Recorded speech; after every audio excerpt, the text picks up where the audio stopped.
राधे राधे भक्तों, स्वागत है आप सभी का। तो आज की कहानी सुनकर के आपका विश्वास ईश्वर में और भी गहरा हो जाएगा। यदि आपको भगवान पर विश्वास नहीं है तो इस कहानी को सुनने के बाद आप भगवान पर विश्वास करने लग जाओगे। तो इस कहानी को अंत तक जरूर सुनिएगा। एक बार एक लड़का था, दिन भर ईश्वर की भक्ति में लीन रहता था। ना घर का कोई काम करता और ना व्यापार में हाथ बटाता था, लेकिन साधु संतों की खूब सेवा करता।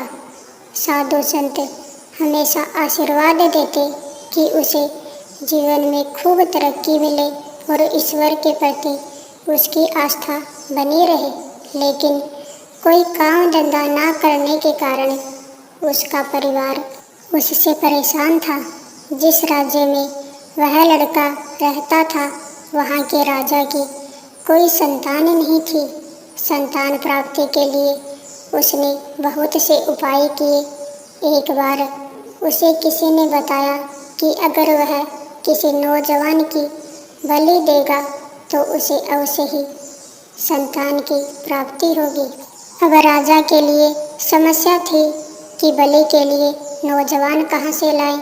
उसने पूरे नगर में ढिंढोरा पिटवा दिया कि जो भी माता पिता अपने नौजवान पुत्र को बलि के लिए भेजेंगे, उन्हें भरपूर धन संपदा दी जाएगी।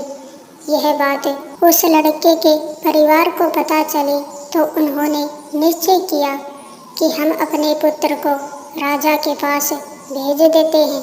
वैसे भी यह हमारे किसी काम का नहीं है, सारा दिन ईश्वर की भक्ति और साधु संतों की सेवा में ही लगा रहता है। इसके जाने से हमारे पास भरपूर धन वैभव आ जाएगा। लड़के को बलि के लिए राजा के पास भेजा गया। अगले दिन सुबह लड़के की बलि देने से पहले राजा ने उसकी अंतिम इच्छा पूछी।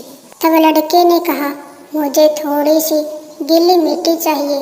लड़के को गीली मिट्टी दी गई। लड़के ने ईश्वर को याद करते हुए उस मिट्टी के 4 ढेर बनाए। उसके पश्चात उसने 3 ढेर तोड़ दिए और चौथे ढेर को प्रणाम किया। लड़का बोला कि राजन, अब आप मेरी बलि दे सकते हैं। राजा कहने लगा कि तुम मुझे पहले इस बात का भेद बताओ कि तुमने क्यों पहले 4 ढेर बनाए, फिर 3 तोड़ दिए और एक को क्यों रहने दिया। तब लड़का कहने लगा कि राजन, आप तो बस अब बलि दें। यह मेरी और मेरे ईश्वर के बीच की बात है, इसे रहने दे। राजा बोला, यह मेरा आदेश है कि बताओ तुमने 3 ढेर क्यों तोड़े और चौथा क्यों नहीं तोड़ा। लड़का बहुत विनम्रता से बोला कि राजन, कोई भी मनुष्य अपनी रक्षा के लिए सबसे पहले माता पिता, राजा और देवता पर विश्वास करता है, लेकिन मेरे माता पिता ने तो मुझे स्वयं ही आपके पास बलि के लिए भेजा है, इसलिए मैंने पहली ढेरी तोड़ दी। उसके पश्चात वह राजा से प्राण रक्षा के लिए फरियाद करता है, लेकिन यहाँ तो स्वयं राजा ही मेरी बलि दे रहा है, इसलिए मैंने दूसरी ढेरी भी तोड़ दी। फिर व्यक्ति देवता की ओर देखता है, लेकिन यहाँ पर तो देवता को ही बलि दी जा रही है, इसलिए मैंने तीसरी ढेरी भी तोड़ दी। लेकिन अंतिम ढेरी उस ईश्वर पर विश्वास की है। मैंने अपने ईश्वर से कहा कि मैं अपनी अंतिम सांस तक आप पर विश्वास करूंगा, इसलिए मैंने चौथी ढेरी नहीं तोड़ी। लड़के की बातें सुनकर राजा को आभास हुआ कि यह लड़का तो बहुत ज्ञानवान है। राजा ने उसकी बलि देने का विचार त्याग दिया।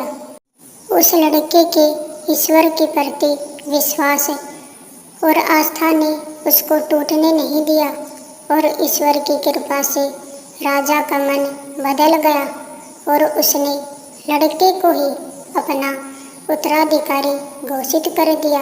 इसीलिए तो कहते हैं कि ईश्वर की भक्ति में असंभव दिखने वाली चीज़ें भी संभव हो जाती हैं। तो यह थी एक छोटी सी कहानी जिसमें ईश्वर पर अटूट विश्वास करने की सीख दी गई है। यदि आपको यह कहानी अच्छी लगी हो तो कमेंट बॉक्स में राधे राधे ज़रूर लिखिएगा।